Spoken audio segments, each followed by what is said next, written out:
అందుకు పోయిన తర్వాత ఈ దేహం ఎలాగ ఉండదు కనుక పోతుంది. పోయిన తర్వాత దేహం అవుతాడు. దేహమే నేను అనుకోవడం వీడికి అలవాటు అయిపోయింది, మరో దేహంలో దూరుతాడు.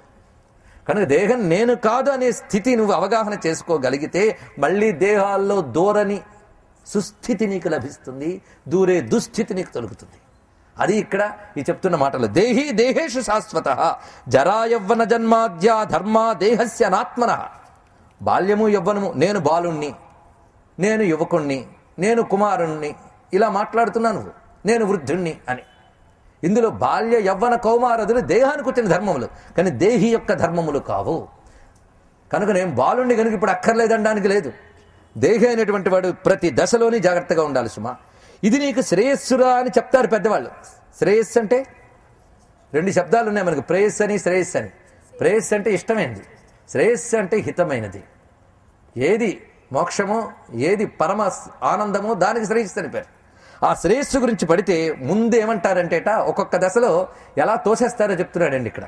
బాలోహం తావదిచ్ఛాతో యతిష్యే శ్రేయసే యువ.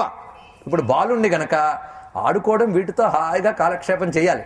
అంతేగాని ఇప్పుడు ఆ శ్రేయస్సు గురించి అంటే పరమార్థ చింతన గురించి ఇప్పుడొద్దు, తర్వాత చూసుకున్నానులే. తర్వాత అంటే బాల్యం తర్వాత దశ ఏమిటది? యువాం, యవ్వనంలోకి వెళ్తాం. అప్పుడేం చేస్తావు? యువాహం వార్ధకే ప్రాప్తే కరిష్యామి ఆత్మనోహితం. ఇప్పుడు యువకుణ్ణి గనక చక్కగా సుఖపడినివ్వండి ఇప్పుడు నాకు.